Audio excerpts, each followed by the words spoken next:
Hello, and welcome to Servitization Shorts, discussions in all things as a service. I'm your host, Patrick McGowan, founder and CEO of the Service Design Group, and I'm joined today by Ron Giuntini. Ron, why don't you kick things off, give us a little bit of background. You've been in this space for quite a while, so I'm excited to dive in and pick your brain on a number of topics today. Well, thanks, Patrick. I've been involved in this space for 35 years, even a little longer, running a business unit in the aerospace business for 10 years. Then for years, I worked as a consultant, working with exclusively original equipment manufacturers, both on the commercial side. I also did work in this whole area of advanced services with the military weapon systems. As an operations research guy, a logistics guy, there's a lot of excitement in putting these programs together and seeing companies transitioning from a build and sell focus to one of products and services or advanced services. What I've developed over the years is an expertise in the financial aspects of advanced services.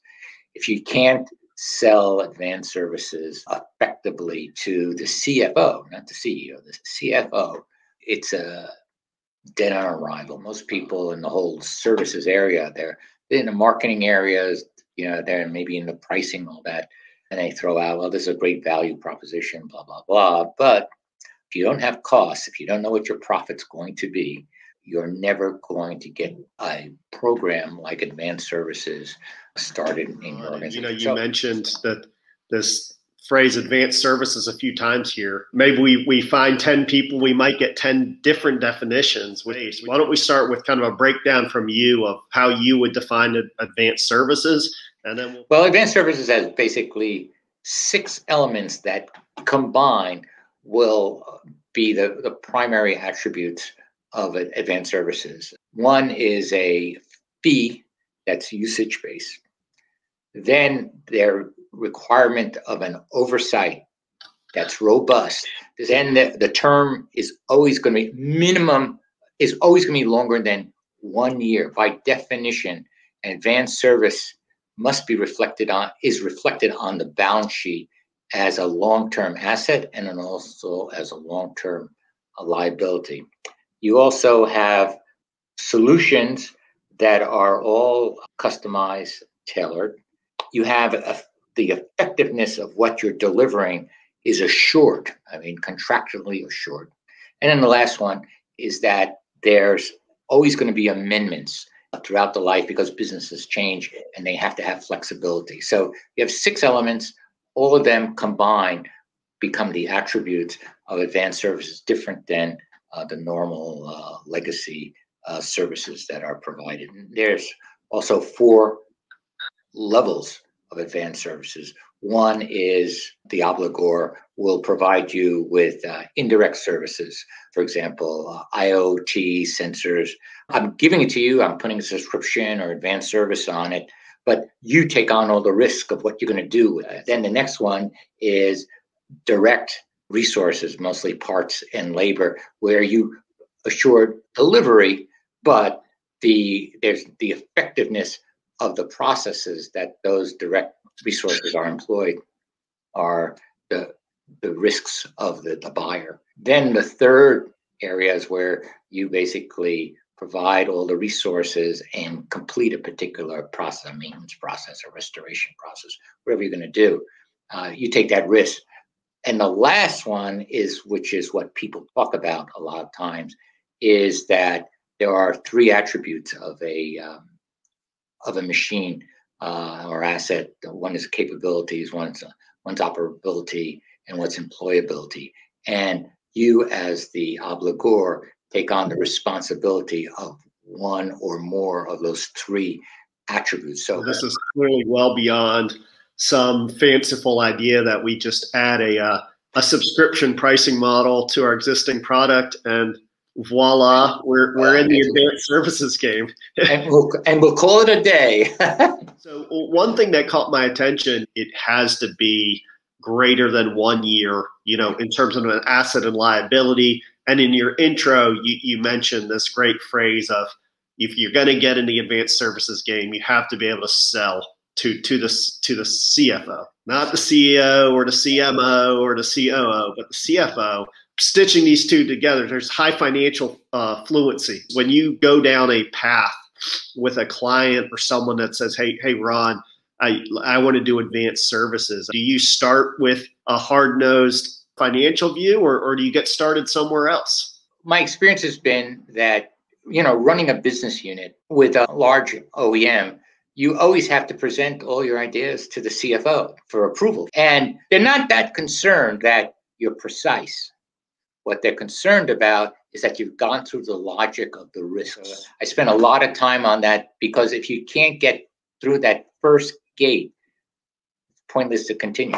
Why don't we dive into those challenges a bit more? You have folks that maybe they do have a good customer value proposition, but we need more than that. Is this primarily, in your perspective, a risk mitigation story?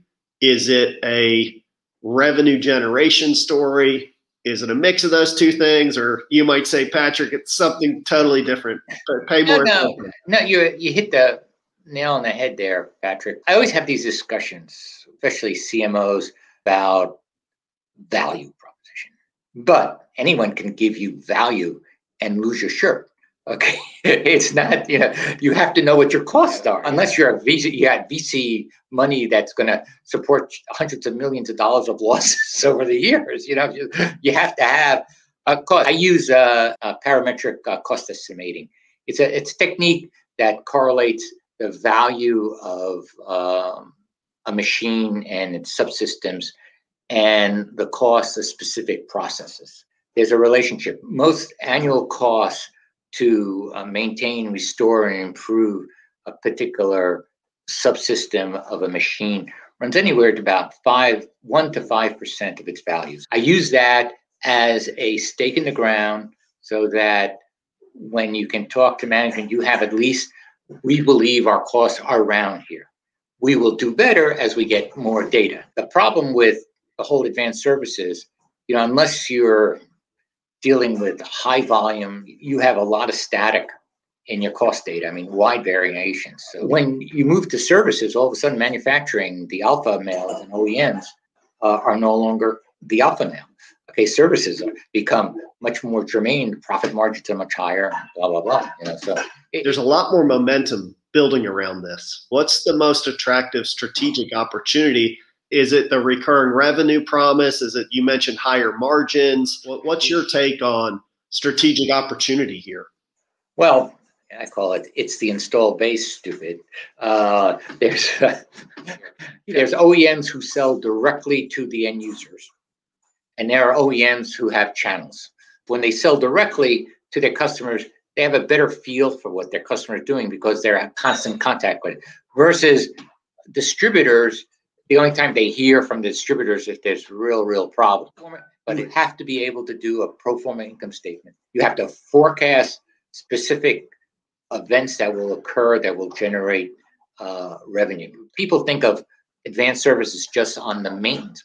The term maintenance means that you are maintaining its current adjusted value of an asset. That's what it means, maintain. Then there's restore, which brings a particular machine asset back to its original value.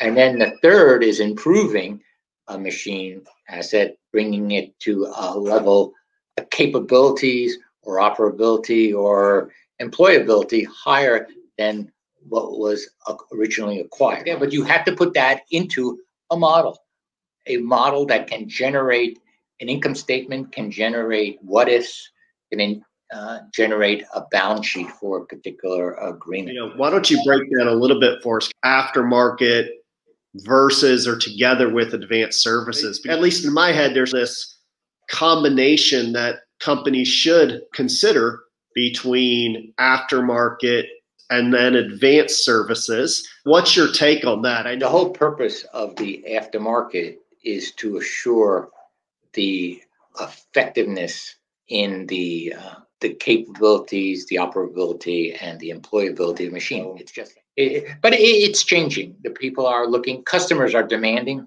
more.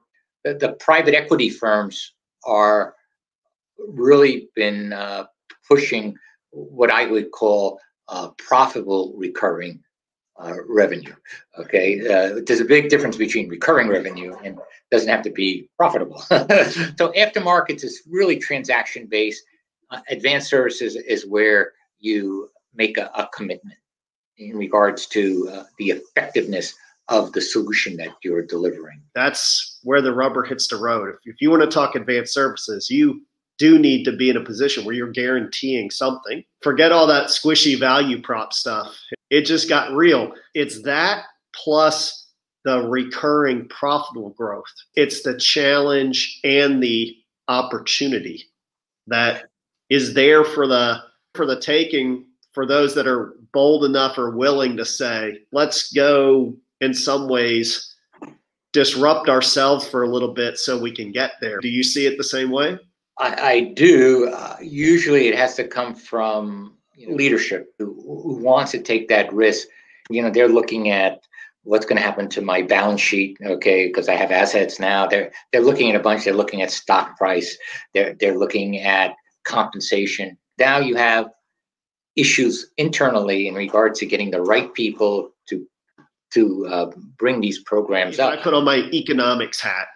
People really want to procure outcomes. They'd rather do it through OpEx than CapEx. And they'd also like solution providers that come to them with SLAs that have teeth in them. But if you don't develop a robust business model on the financial side, on the customer side, you're going to bleed to death. I mean, it will drain your body because when you think of long-term, 3 to 5 years, if you cost incorrectly with a fixed fee, what does that mean? You got a fixed fee, right? And your costs are higher than your fixed fee. So the difference is loss. But then the other part is, well, we can handle that. We'll just increase our price so we mitigate our risk. I said, then that's not a value proposition. Okay, then you said, yeah, it covers your risk, but the customer's going, oh, this is ridiculous. I'm not going to pay for this. We've covered a lot of ground, Ron. I think we'll call it a wrap for now. Appreciate your time and insights. Thank you so much for your time. I appreciate it. Great. Thank you.